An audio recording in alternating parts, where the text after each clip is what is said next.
झारखंड कांग्रेस के प्रभारी गुलाम अहमद मीर साहब का जामताड़ा में जोरदार रूप से स्वागत किया गया। इस अवसर पर जामताड़ा विधायक और राज्य के स्वास्थ्य मंत्री, साथ ही एआईसीसी कोऑर्डिनेशन के बेला प्रसाद, विधायक दल के उपनेता राजेश कश्यप, पूर्व प्रदेश अध्यक्ष राजेश ठाकुर और रविंदर पांडे भी उपस्थित थे। गुलाम अहमद मीर साहब ने प्रेस को संबोधित करते हुए भाजपा की संविधान विरोधी नीति का प्रहार किया। आप देख रहे हैं यूके जामताड़ा लाइव। मेरे चैनल में सभी दर्शकों का स्वागत है। आगे उन्होंने क्या कहा हम आपको विस्तृत रूप से सुनाएंगे अपने चैनल के माध्यम से। फिलहाल मीर साहब को कांग्रेसी कार्यकर्ताओं ने बुके एवं फूल माला पहनाकर उनका भव्य रूप से जामताड़ा के विधायक सह मंत्री डॉक्टर इरफान अंसारी के आवास में जोरदार ढंग से उनका स्वागत किया गया है। बता दें कि मंत्री डॉक्टर इरफान अंसारी के पैतृक गांव में आज वनभोज का कार्यक्रम है। बता दें कि उनका पैतृक गांव देवघर जिला के शर्मा ब्लॉक के नान्हेडी गांव पड़ता है, जहां आज पार्टी है। अब आगे सुनिए मंत्री की बातों को। गुलाम अहमद मीर साहब का जो आगमन इससे पहले यहाँ पे हुआ था, जब हम नॉमिनेशन भरे थे, और आज चुनाव जीतने के बाद दोबारा इनका कदम यहाँ पे हुआ है, तो जामताड़ा वासियों को एक मंत्री के रूप में इन्होंने दिया है। तो निश्चित तौर पर हम सब एक एक कांग्रेस कार्यकर्ता हम लोग काफ़ी उत्साहित हैं कि मीर साहब का जहाँ कदम पड़ता है वो फल फूल जाता है। तो बात के साथ जो कुछ आप लोग पूछना चाहते हैं पूछ सकते हैं। मैं ये कहना चाहता हूँ कि लगातार जब से सर प्रभारी बने हैं झारखंड का, तो एक बदलाव आया है और कांग्रेस कार्यकर्ताओं में जोश भी आया है। और हमेशा मैं देख रहा हूँ कि जब कांग्रेस कार्यकर्ता कहीं दुख में होता है, कोई मुसीबत में होता है, तो मीर साहब वहाँ जाते हैं, उनका मनोबल बढ़ाते हैं। तो अभी कई जगह हम लोग गए, कोई आइए बढ़ाइए, हर मुसीबत में सर साथ देते हैं, खड़ा रहते हैं और एक कार्यकर्ताओं को हमेशा मनोबल बढ़ाने का काम करते हैं। तो अच्छी बात है। हम चाहेंगे अपनी ओर से, तमाम जनता की ओर से, मैं गुलाम अहमद मीर साहब का बहुत बहुत इस्तकबाल करता हूँ। गुलाम अहमद मीर जिंदाबाद, गुलाम अहमद मीर जिंदाबाद, कांग्रेस पार्टी जिंदाबाद। जी ये हमारे ऑल इंडिया कांग्रेस कमेटी के सेक्रेटरी मंत्री इरफान अंसारी साहब हैं, हमारे बूथ अध्यक्ष झारखंड के राजेश ठाकुर जी हैं, हमारी लेजिस्लेचर पार्टी के डिप्टी लीडर राजेश कश्यप जी हैं, रविंदर जी हैं, अनवार अंसारी साहब हैं, मीडिया के हमारे साथी हैं। आप सबका शुक्रिया। सबसे पहले तो पूरे झारखंड वासियों को नए साल 2025 का मुबारक, और दूसरा पूरे झारखंड को एक बार फिर हमारी तरफ से, पार्टी की तरफ से बहुत बहुत बधाई।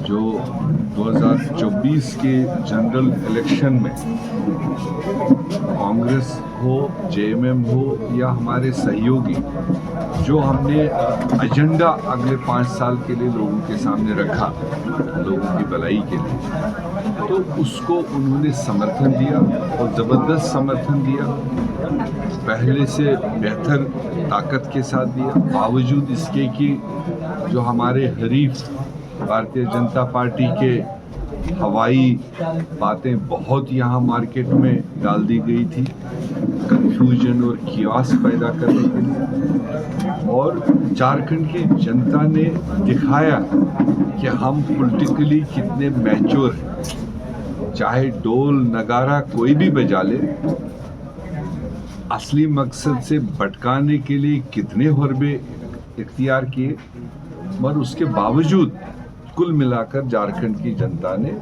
एक अच्छे फ्यूचर के लिए, एक अच्छे रोड मैप के लिए उन्होंने समर्थन दिया, और उसके लिए तो फिर एक बार बधाई।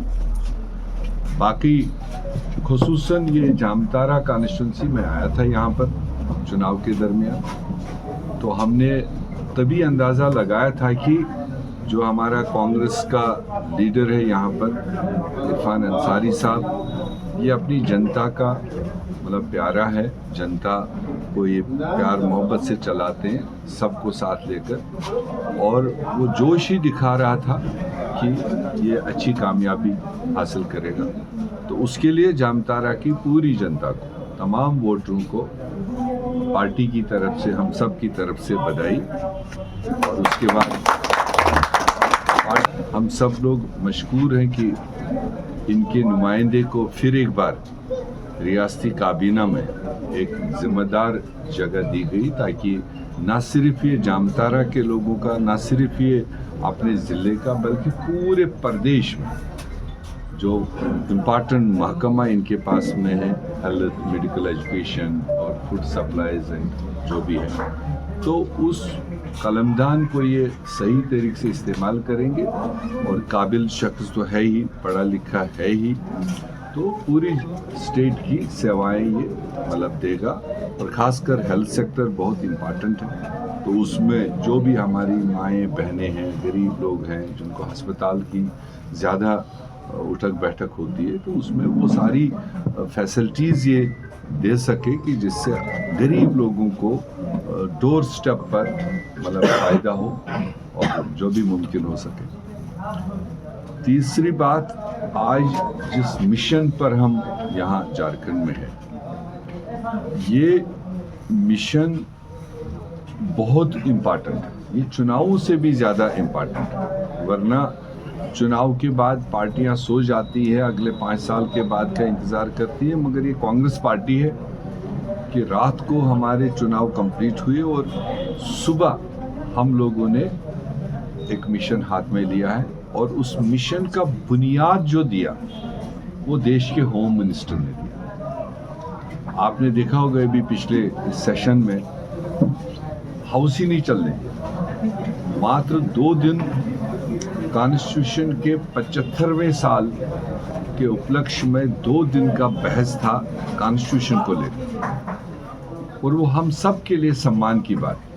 हमारे एक ऐतिहासिक संविधान को 75 साल कंप्लीट होने पर मतलब पार्लियामेंट में डिबेट होना था, और उसी खुसूसी उस खास ओकेजन पर आप सब ने सुना होगा कि देश के होम मिनिस्टर ने जिस कॉन्स्टिट्यूशन को हम 75वें साल खुशी से मना रहे हैं, और वो कॉन्स्टिट्यूशन के निर्माता, कॉन्स्टिट्यूशन के फादर कहने वाले भीमराव बाबा साहब अम्बेडकर को लेकर किस तरह के शब्दों का उन्होंने इस्तेमाल किया, तो उससे साफ जाहिर होता है, देश ने देख लिया, देश ने सुन लिया कि जब हम पहले ही कह रहे थे, और इनकी डिज़ाइन्स जो है, आज भारतीय जनता पार्टी किसी न किसी मुंह से साफ तरीके से कह रही कि हम 1947 की आज़ादी को नहीं मानते। हमारे लिए वो आज़ादी नहीं थी जिसमें हजारों लाखों देशवासियों ने कुर्बानियां देकर अंग्रेज़ों को भगा के देश को भारतीय लोगों के हाथ में लाया, वो उनके लिए आज़ादी नहीं दिख रही। तो उस आज़ादी को लीड करने वाले फाइनल पड़ाव पर हमारे पूरे दुनिया में माने जाने हमारे महात्मा गांधी जी, उनकी सरबराही में, उनकी लीडरशिप में अंग्रेज़ों को भागना पड़ा और देश को आज़ादी हासिल की गई। ये जन जन जानता है, ये न सिर्फ भारत उसका रेस्पेक्ट करते बल्कि पूरी दुनिया में उनकी उस लीडरशिप क्वालिटी का रेस्पेक्ट होता है। और ये भारतीय जनता पार्टी है जो उस आज़ादी, उस फ्रीडम मूवमेंट को ही रिकॉग्नाइज नहीं कर रहे। इसलिए नहीं कर रहे हैं कि इनका कोई आदमी उस फ्रीडम मूवमेंट में तो था ही नहीं। देश की आज़ादी हासिल करने के लिए तो कोई नाम ही नहीं इनका। अगर कुछ नाम इनके गिने चुने उस पीरियड के हैं, वो उस वक्त अंग्रेज़ों से मिले हुए थे, वो अंग्रेज़ों के मुखबिर थे, अंग्रेज़ों के तनख्वाह पर काम करने वाले थे। तो इसलिए उनको वो आज़ादी डाइजेस्ट हो नहीं रही है। जिन फोर फादर्स का वो नाम लेते तो उनका जब रिकॉर्ड देखें तो वो खुद अंग्रेज़ों के मुखबिरी में थे। उनके पेरोल पर थे। तो इसलिए फ्रीडम मूवमेंट पर सवाल इनका, महात्मा गांधी जी के लीडरशिप पर सवाल इनका, आज़ादी पर सवाल इनका, और फिर आज़ादी के बाद में जो देश को संविधान मिला, देश के सम्मानित लोगों ने उसका डिज़ाइन किया, हेडेड बाय भीमराव अंबेडकर, जो सारा क्रेडिट, सारा श्रेय उनको जाता है। अब जब देश के अंदर संविधान निर्माता, उसके गॉडफादर कहने वाले, उन्हीं के लिए उनको रेस्पेक्ट नहीं है, तो आप साफ समझ सकते हैं कि जब कॉन्स्टिट्यूशन को हेड करने वाले, कॉन्स्टिट्यूशन को देने वाले के बारे में इनको दिल में रेस्पेक्ट नहीं है, जो झलका होम मिनिस्टर के शब्दों से। उस ओकेजन पर जो 75वां साल पूरा देश मतलब ढोल बजा बजा के सेलिब्रेट कर रहे थे, दुनिया देख रही, और ऐसे मौके पर जो लैंग्वेज उन्होंने इस्तेमाल की, जो एम्ब्रेसिंग लैंग्वेज उन्होंने इस्तेमाल की, उससे साफ झलका, अंदर की बात बाहर आ गई।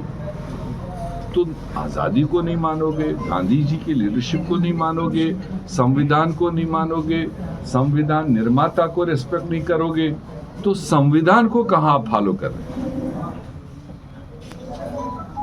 उस होम मिनिस्टर को ये भी मतलब एहसास नहीं रहा कि मैं अगर देश का आज होम मिनिस्टर हूं, और वो इस कॉन्स्टिट्यूशन की बदौलत, जो उसके पावर्स है, जो उसके ताकत है, वो इस कॉन्स्टिट्यूशन ने दिए, वो कहीं और किसी किताब से नहीं आया, कॉन्स्टिट्यूशन के तहत उसका वो था, वो सारे पावर्स। तो इसलिए जब ये सारे चीज नकार नकार नकार रहे हैं, और फिर इस तरह की embarrassing language, insulting language use करते हैं कॉन्स्टिट्यूशन के निर्माता भीमराव अंबेडकर के लिए, तो कांग्रेस पार्टी ही नहीं बल्कि इस वक्त पूरा देश ये डिमांड कर रहा है कि उस होम मिनिस्टर को होम मिनिस्ट्री की कुर्सी पर रहने का कोई अधिकार नहीं है, और या तो वो देश से माफी मांगे, या फिर देश के प्रधानमंत्री को, ऐसे व्यक्ति को, अगर वो खुद संविधान को रेस्पेक्ट करने वालों में से हैं, अगर वो खुद आज़ादी को मानने वालों में से हैं, अगर वो खुद बापू की उस लीडरशिप को मानने वाले में से हो, तो उसको चाहिए फिर उसको सैक करें। ये मिशन कांग्रेस पार्टी ने हाथ में लिया है, ताकि देश दुनिया समझे, जो अभी गफलत में है, जो अभी कंफ्यूजन में है। हमारा काम है अवेयरनेस बढ़ाना, हमारा काम है जनता तक की बात पहुंचाना। इसमें कोई धर्म की बात नहीं, कोई जात की बात नहीं, कोई कास्टिज्म की बात नहीं, ये तो देशवासियों के लिए, वो अपर कास्ट के हो, वो लोअर कास्ट के हो, वो ओबीसी हो, वो एससी हो, वो एसटी हो, वो माइनॉरिटी हो, कोई भी हो, देशवासी होना हमारे लिए जरूरी है। तो ये उन देशवासी 140 करोड़ लोगों के लिए ये हम बात जगह जगह जा कर के अपनी रख रहे हैं, तमाम जिलों पर, तमाम ब्लॉकों पर, और अगला फेज होगा हमारी तमाम पंचायतों तक। अल्टीमेट इंसान तक हमारा काम है ये बात पहुंचाना, और भारतीय जनता पार्टी की नीयत को लोगों के सामने रखना। उसके बाद फैसले लोगों के हमेशा, और उसी कॉन्टेक्स्ट में आज हमारा यहीं पर एक रैली रखी हुई है, और वो भी इसका नाम ही हमने रखा है जय बापू, जय भीम, जय संविधान। ये 3 चीजों को लेकर के हम जनता के बीच में जा रहे हैं।